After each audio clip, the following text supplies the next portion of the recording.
So I just saw a little bit of John Wick Snipin's last video, where he calls me a crazy lunatic. He's right about that. Listen, I'm not going to argue. I'm not going to dispute that. But it just may be a crazy ape you're looking for.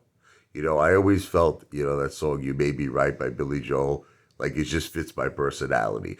You may be right, a father may be crazy, but it just may be a crazy ape that you're looking for. Anyway, what he mentioned was, I mean, the point of his video, obviously saying that AMC was a big shit show and all the YouTubers out there, basically that you listen to, including me, but really the ones that he pointed out the most. I mean, John forgets that also he was an advocate of AMC. He forgets that. He forgets. Like I remember I watched this one video. I don't want to break his balls too much, but he was getting like a haircut, and he was like just educating the hairstylist on AMC and why he should get involved. You see, the only thing about John, before I give him a little bit of credit, which I'm going to give him credit, is I got to break his balls just a little bit. Ooh, ah, just a little bit. Ooh, ah, a little bit more. John, you got to also take responsibility that you were one of the YouTubers that pushed AMC. Look, you got to, bro. You have to. I, you know who I can't stand? I can't stand people who make mistakes. There are a lot of, don't you know a lot of people like this in this world that they make mistakes, but they just can't man up to it. They can't admit they make a mistake. So now you might call me a lot of things. You might call me fat, ugly, cringe, hairy, lunatic, psychopath, Italian meatball, but you can't say that I don't man up to my mistakes.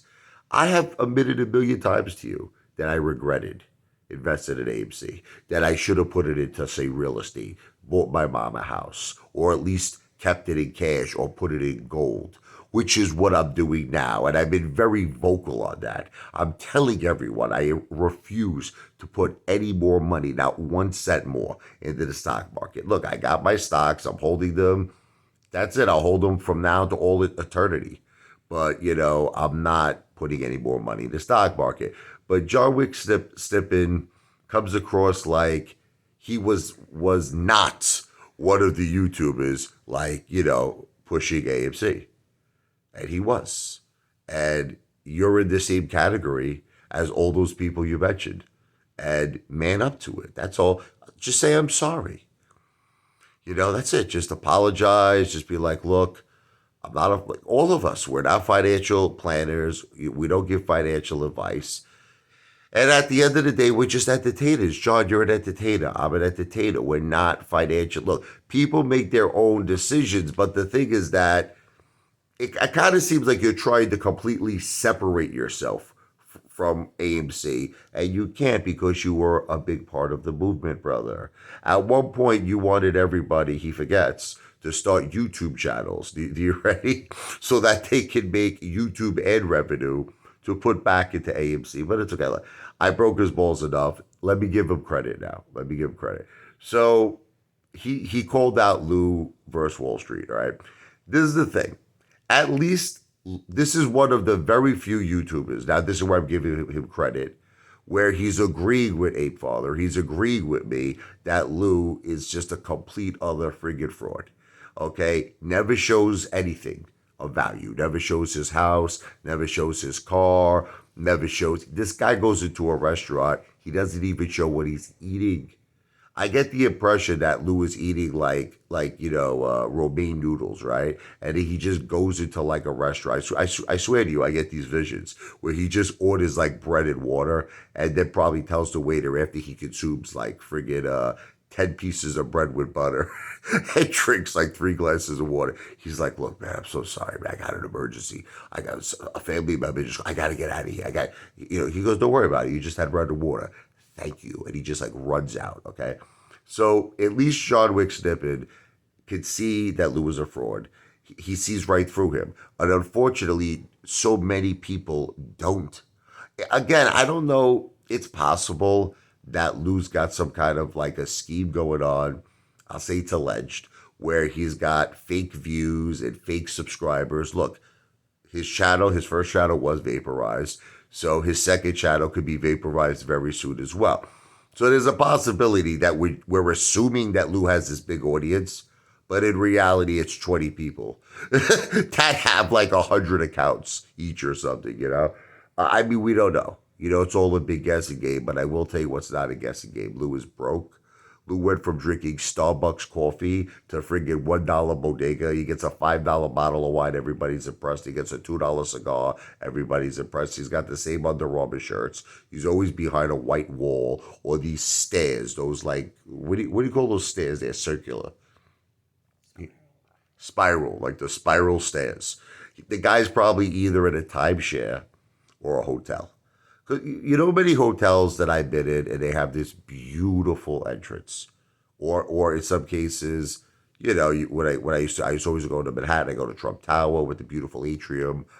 So I don't know where this guy is. He could be at a hotel, and he goes and he sits in a classy area. He doesn't show you to the left where there's the front desk. Like he's making it seem like this is his penthouse. Okay, but you notice how you never see anything else. It started where it was just a white wall. And there was absolutely no furniture. So you heard like an echo when Lou would speak. Hello, hello, hello. It's like there was like an echo because he was in this like empty like room. Now apparently all you do is you see the spiral staircase. There was this one thing. It looked like he was behind. It looked like he was taking a mugshot. There was like this one wall. He literally, it had like friggin', it looked like he was in jail. It was like these friggin' lines through the wall, and it looked like a box. It looks like he was taking a mugshot. So only God and Lou, or maybe Lucifer, because he called himself Lucifer, knows where Lou is. No one knows, you know, what was that guy? Elmo, remember? Where's Elmo? Remember that? It's like, where's Lou? No one really knows where Lou is. He's like I understand you're going to say, well, he's always in Central Park. I mean, yes. We know, along with squirrels and ducks, that he walks in Central Park. But when he leaves the country, really, it's a guessing game, you know? All of his haters are saying he owns these oceanfront friggin', you know, mansions or penthouses. We see no evidence of this. We see no evidence of him owning a car, a Porsche, 2 Teslas, anything luxurious, any type of value, cash, anything, like literally nothing of value. And I don't want to keep reiterating this, but Lou proved, you want to hear proof? He proved in court. The judge asked him flat out, what do you do for a living? What is your work experience? He was involved in some web design company for like ever, his whole life. So there's no evidence of Lou having Wall Street experience. There is definitely no evidence of Lou having any Wall Street connections. And I really feel, look, I'm not a securities lawyer. Let me just say this on the record. I'm not an attorney. I have absolutely no knowledge of the law, but it is my opinion that when you're lying to people, right, say that I have insider information and insider tips, that could possibly be illegal. I'll say it's alleged, which might be the reason Lou shut down his first channel, right? Okay. So, John, I just want to give you a thumbs up, saying at least you have the balls to call out that piece of shit garbage, J. Lou, Uncle Festa, you know, Tyrone and Jamal's boy toy Malafa, okay, for the fraud that he is. At least you have the balls, because there's very few people who have the balls to call out that Malafa, okay? So for that, I have respect. My respect has been regained for Johnwicksnipin, and I don't take it personally that you call me a lunatic. All right, I am a lunatic. So there's nothing, you know, I don't take that personal. But John, just one thing, little piece of advice. Don't forget that you were part of this AMC movement, and you were part of the AMC family, and you should also take a little responsibility. I'm not trying to be a jerk off, but you should take a little bit of responsibility. Stop trying to distance yourself. I hate mother effers who do that. Okay, I hate mother effers who do that. Take a little responsibility for your actions. This video is not financial advice. I'm not a financial planner. This video is for entertainment purposes only. And you see that disclaimer that I just said? That was the same disclaimer on every single video since I started my YouTube channel, because I'm not a financial planner. I don't give financial advice. I'm an entertainer. Everything I say is for entertainment purposes only.